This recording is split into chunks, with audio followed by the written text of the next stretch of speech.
How many of you grew up with posters of your favorite rock bands on the walls of your bedroom? I know I did, and I can only imagine that if you're watching this video, music has impacted you as an individual. Today, we're taking a step back and looking at the global influence of rock and roll music. Buckle up, sit back, enjoy. These are 6 times rock and roll changed the world. Throughout the 80s, Panama was ruled by the military dictator Manuel Noriega. This came to an end in 1989 with the American invasion of the country, codenamed Operation Just Cause. However, capturing the overthrown ruler proved to be somewhat difficult. He fled across Panama City from one hideout to the next before eventually finding refuge in the Vatican embassy. This was the Pope's holy territory, and drawing Noriega out by force would not go over well.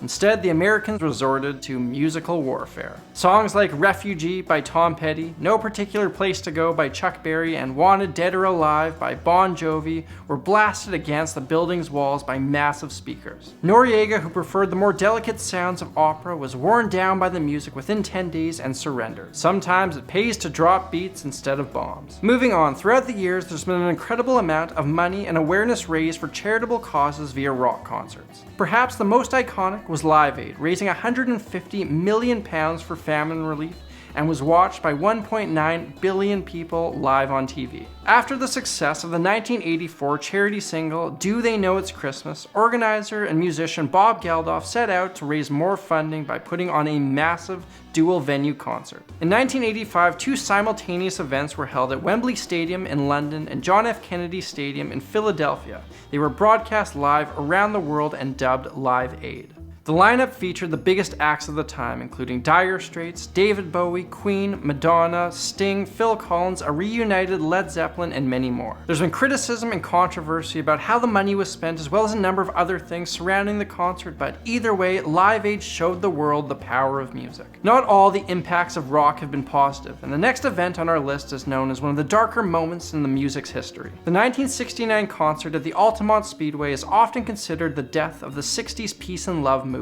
It was supposed to be the Woodstock of the West, featuring Jefferson Airplane, the Grateful Dead, and the Rolling Stones, but the result was drastically different. 300,000 people descended on a California raceway to take in the event. Instead of hiring traditional security guards, the biker gang, the Hells Angels, were hired and compensated with $500 worth of beer. Throughout the day, the mood deteriorated quickly. Fights broke out amongst the bikers and the audience, and before he even took the stage, Mick Jagger was punched in the back of the head by an unruly concertgoer. Tension ran especially high during the Rolling Stones set, with even more fights breaking out. This came to a head when an extremely intoxicated audience member pulled out a gun and was promptly stabbed to death by a member of the Hells Angels. The concert can be seen as nothing less than a total disaster. There were 3 other accidental deaths, scores of injuries, and plenty of property damage. While the Woodstock Festival, which took place a mere 4 months earlier, was viewed as the pinnacle of the peace and love era, Altamont came to be viewed as the death of the hippie movement. Next on our list, we're going back some 70 years when rock and roll was still in its infancy. During the 1950s, racial segregation was prominent in the US. It wasn't uncommon for restaurants to refuse service to African Americans,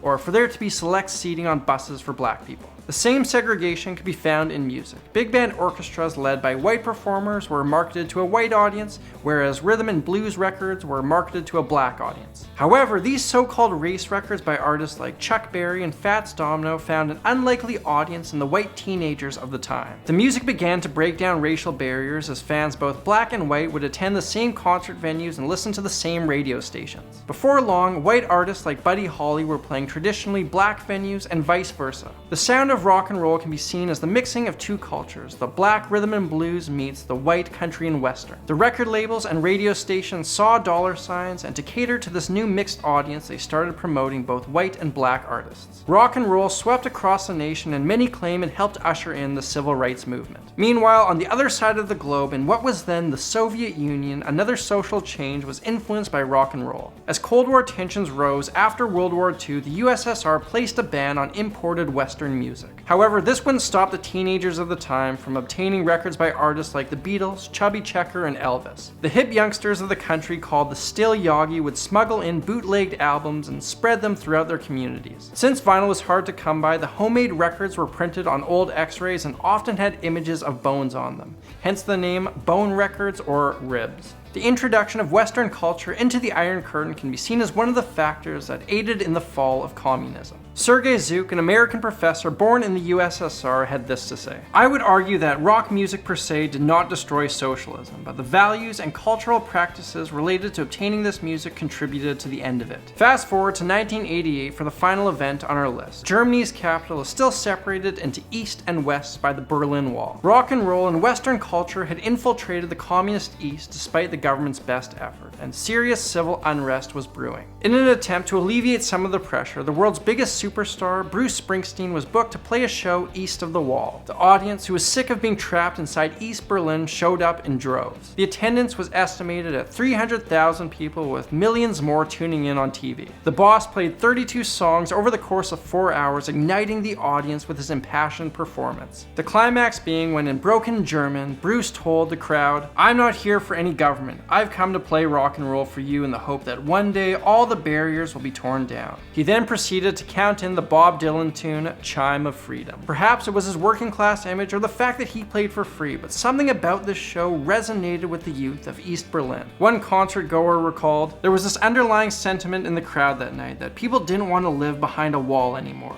It was gradually dawning on everyone between about 20 and 30 years old that things couldn't just continue in East Germany the way that they had been going. Something had to change, and when Springsteen came, his concert fit right into all that." The Berlin Wall came down in 1989, and it's not absurd to think that this performance may have had at least a little something to do with it. Ladies and gentlemen, there you have it, 6 times rock and roll changed the world. I hope you enjoyed this video, and thank you all for making it all the way to the end. I want to let you know about a change I'm making to my Patreon program. Starting this month, April of 2018, I'll be introducing monthly giveaways. If you're a patron, you're automatically entered into the draw. You can pledge any amount, and you can live anywhere in the world. This month's prize is this guitar pedal right here, the Pride of Texas Overdrive by Dan Electro. I'll be giving away a similar prize every month. All you need to do is be a patron for that month, and I'll put your name in the hat. If you have any questions or any comments on this video in general, please let me know in the comment section. Thank you all for watching, and an extra big thank you to everyone already involved in my Patreon. That program makes videos like these possible. If you like what I do and you're interested in a number of other rewards besides the giveaways, please consider hitting that link over there. Until next time, thank you for watching.